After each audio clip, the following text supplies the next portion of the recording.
Se existem infinitas combinações possíveis de câmbio-produto, cada combinação particular sendo capaz de equilibrar o lado real e a mesma coisa o lado financeiro, vamos observar que só há uma combinação no curto prazo de câmbio-produto que é capaz de simultaneamente equilibrar o lado real, vale dizer, fazer com que a oferta e a demanda por bens e serviços se igualem, e o lado financeiro, vale dizer, oferta e demanda por moeda também igualados, e o mercado cambial via paridade de juros também em equilíbrio.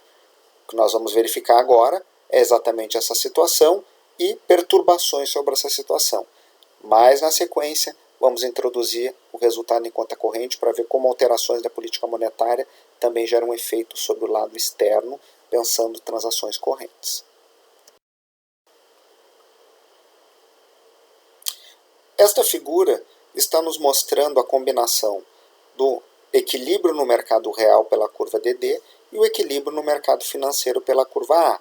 Somente o ponto 1, com o nível de renda Y1 e a taxa de câmbio E1, que, nessas circunstâncias específicas, permite igualar simultaneamente o equilíbrio real e o equilíbrio financeiro, onde o equilíbrio financeiro é o que está acontecendo no mercado monetário e no mercado cambial. Vamos ver agora ajustes nesse resultado de equilíbrio e perturbações sobre ele, para entender melhor no âmbito do modelo o comportamento da política fiscal e o comportamento da política monetária.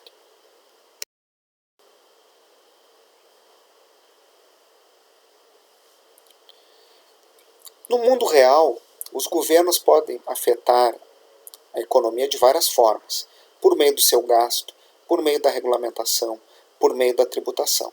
Da mesma forma, o desenho das políticas governamentais pode ter um recorte setorial. Eu posso ter uma política que afeta o volume de gastos voltadas a um setor, o setor agrícola, por exemplo, ou o setor industrial. Eu vou estar falando de uma política agrícola, de uma política industrial. Eu posso ter uma forte intervenção sobre a economia por meio da política de segurança nacional. Então, nós vamos observar em vários países como o gasto governamental associado à área de segurança é extremamente importante para afetar o nível de equilíbrio macroeconômico desta economia. Assim como políticas muito específicas que vão afetar fluxos de comércio, questões tecnológicas associadas à segurança nacional. Pois bem, aqui a atuação estatal é extremamente simplificada. Nós vamos ter a política monetária, sendo a política monetária a manipulação da oferta monetária, maior ou menor quantidade de moeda. Não se trata aqui sequer de ajustar a taxa de juros, que é um resultado e não um instrumento principal. E a política fiscal é a variação de gastos ou de impostos. Não tem dívida pública, não tem outros mecanismos através dos quais a política econômica pode afetar o nível de atividades da nossa economia. Então é importante, é uma simplificação, mas a simplificação, como qualquer modelo, nos permite uma aproximação para os fenômenos reais que podem, nós podemos trabalhar com modelos mais sofisticados, não é o caso aqui no âmbito da nossa disciplina, no âmbito do que se estuda na graduação, no manual de graduação. Também é importante lembrar a diferença entre mudanças temporárias de política econômica e as mudanças permanentes. As mudanças são temporárias, são percebidas como passíveis de uma reversão em algum momento próximo e não alterariam o comportamento esperado da taxa de câmbio no futuro, o nosso esperado lá da paridade de juros. Já políticas permanentes, sim, vão alterar porque os agentes, esta é a hipótese, às vezes não explícita, operam com expectativas racionais, vale dizer, eles não são enganados sistematicamente pelas autoridades e sabem como a economia funciona. Tem um modelo heurístico de comportamento ou teórico, analítico de comportamento da economia. Então eles sabem, por exemplo, que se houver um aumento permanente da oferta de moeda, o modelo que eles têm na cabeça é um modelo monetarista, através do qual o aumento da oferta de moeda gera inflação. Então ele espera o aumento de preços e espera o aumento da taxa de câmbio também. Portanto, se é um aumento permanente da oferta de moeda, isso mexe na nossa taxa de câmbio esperada. Onde é que nós vimos isso? Lá no nosso ponto 3. Vocês vão lembrar lá o ajuste do mercado, do equilíbrio no mercado financeiro, de uma política expansionista, do aumento da oferta de moeda, curto prazo, longo prazo, o gráficozinho que mostra o overshooting. Overshooting vocês têm que ir lá lembrar, porque é o mecanismo de ajuste aqui. Já a política fiscal é aumento de gastos ou redução de impostos. Também aqui vale a ideia da política fiscal temporária ou da política permanente. As nossas políticas econômicas não vão afetar o comportamento do mundo, nem as taxas de juros lá fora, nem o nível de preços lá fora. Somos uma pequena economia aberta, é uma outra expressão. Uma grande economia, quando muda a sua taxa de juros ou muda a sua política monetária ou a sua política fiscal, acabam afetando o resto do mundo. Isso aqui está considerado como um dado e é uma simplificação neste modelo da forma como nós estamos tratando nele. Então, lembrando, curto prazo e longo prazo. Curto prazo, preços rígidos, longo prazo, preços flexíveis. Políticas temporárias não afetam expectativas, políticas permanentes afetam expectativas. As condições do mundo são dadas e a nossa política econômica não afeta o que está se passando no mundo. Somos uma pequena economia aberta. De uma política monetária expansionista nesse modelo. A política monetária expansionista, como nós vimos, desloca toda a curva A. O resultado final, taxa de juros menor no sistema, taxa de câmbio mais elevada, nível de produto de equilíbrio mais elevado. A curva DD não se altera, só se altera a curva A, que se desloca para a direita e para cima. Não sabemos ainda qual vai ser o efeito permanente disso, porque isso aqui é um aumento temporário da oferta de moeda. Né? Se essa política fosse permanente, não temporária, e se fosse uma política, né, considerada do ponto de vista dos ajustes de curto para o longo prazo, nós teríamos uma outra dinâmica, como vamos ver na sequência. Objetivamente, uma política monetária temporária expansionista, pelo menos no seu curto prazo, diminui a taxa de juros, eleva a taxa de câmbio e gera um produto de equilíbrio mais elevado. Vamos ver que no nosso modelo ISLMBP o resultado é o mesmo.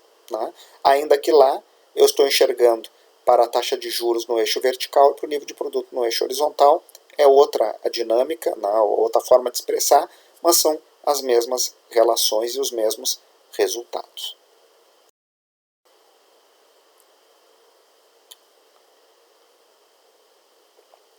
Agora nós temos a representação do que seria uma política fiscal, tudo mais constante. A política fiscal afeta a curva DD. Então, uma política fiscal expansionista, por meio do aumento de gastos, G, e ou redução de impostos, P, vai deslocar toda a nossa curva. Para quaisquer níveis de taxa de câmbio, a renda de equilíbrio será mais elevada. Então, desloca-se toda a curva para a direita e para baixo. No caso desse exemplo, a nossa taxa de câmbio vai cair de E1, de E2 menor do que E1. Por que isso? Porque se eu aumentar o nível de produto, aumenta a demanda por moeda. Como eu não mexi na política monetária e não aumentei a oferta de moeda, isso vai gerar um ajuste de aumento de taxa de juros que, via condição de paridade de juros, acaba produzindo uma apreciação cambial. Com uma taxa de juros mais elevada, investidores estrangeiros vão trazer sua moeda para dentro do país e o preço da moeda doméstica frente a essa moeda vai cair. E2 será menor do que E1. O produto de equilíbrio será mais elevado também. Então, a política monetária expansionista, tudo mais constante, eleva o produto. Sempre ambas políticas temporárias. Né? Tratamos de uma política monetária temporária, agora uma política fiscal temporária, vamos enfatizar. Os efeitos de curto prazo dessas políticas temporárias são, no caso da política monetária, o produto se eleva. Porém, a taxa de juros é menor e a taxa de câmbio torna-se mais alta. No caso da política fiscal, tudo mais constante, cai a taxa de câmbio porque o nível da taxa de juros se eleva e o resultado no ajuste no mercado financeiro, no mercado cambial, será um aumento da oferta de moeda estrangeira com a redução do seu preço. Nos dois casos, o produto se eleva, o resultado em termos de câmbio e juros são opostos entre a política monetária e a política fiscal, ambas temporárias e ambas, nesse exemplo, expansionistas. Os efeitos contracionistas serão os opostos. Assim, nós podemos discutir a questão das políticas contracíclicas, ou seja, como a política governamental pode contrarrestar efeitos de choques adversos. Vamos imaginar que a economia estivesse no pleno emprego e, temporariamente, ficar uma situação abaixo do pleno emprego, tem uma recessão por algum choque nesta economia. Qual o efeito da política monetária e fiscal? Elas conseguem recuperar o pleno emprego?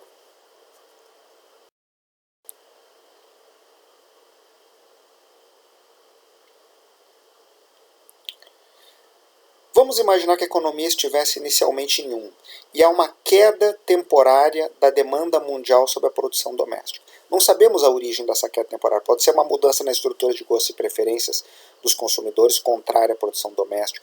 Pode ser uma queda da renda real do resto do mundo, que nem faz parte do nosso modelo, mas simplesmente houve essa queda. Entramos em recessão, estamos no ponto 2 com uma renda inferior à que nós tínhamos anteriormente. Como é que nós podemos contrarrestar esse efeito?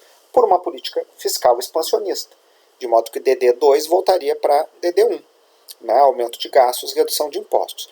Ou, se isso não acontecer, com uma política monetária expansionista, que levaria a economia para o ponto 3. A diferença entre o resultado e 8 é o comportamento, e outro, né, é o comportamento, né, o efeito sobre taxa de juros e sobre câmbio de equilíbrio final. Com respeito ao equilíbrio temporário de recessão, uma política fiscal expansionista vai gerar taxa de juros maiores, com respeito a 2, câmbio mais baixo. Com respeito à política monetária expansionista, sempre pensando cada uma delas isoladamente, né, ceteris paribus, eu vou ter uma taxa de juros menor e um câmbio de equilíbrio mais elevado. Tudo isso vai depender muito das circunstâncias institucionais específicas. Nós sabemos que a política fiscal depende de aprovação de congressos nas democracias liberais, de uma atuação que às vezes é mais lenta e o Banco Central muitas vezes tem maior autonomia para fazer as políticas. O que se deve enfatizar aqui é que ambas as políticas poderiam atuar contraciclicamente, reduzir o impacto da recessão. Num caso, eu vou ter taxas de juros resultantes menores e uma depreciação cambial, é o caso da política monetária expansionista, com a A se deslocando para a direita e para cima. No caso da política fiscal, o resultado será uma taxa de juros maior e uma taxa de câmbio menor frente à situação de equilíbrio temporário com desemprego, ponto 2.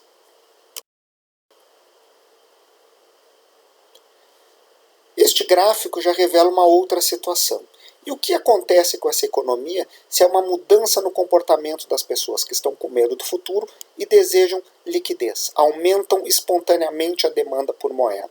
Ora, isso vai causar uma contração da curva A, em função desse aumento da demanda por moeda.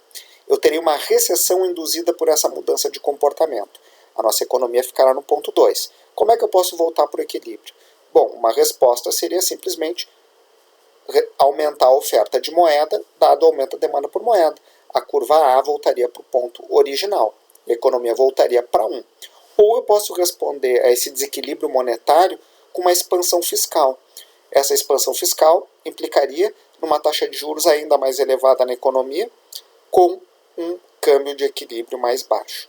Mais uma vez, um choque monetário, no caso um aumento da demanda por moeda, produz um desequilíbrio, uma recessão, que pode ser enfrentada com a política monetária expansionista ou com a política fiscal expansionista, com resultados finais sobre juros e sobre taxa de câmbio diametralmente opostos, mas ambos os instrumentos poderiam, em tese, serem mobilizados para enfrentar a nossa situação de choque de desemprego temporário.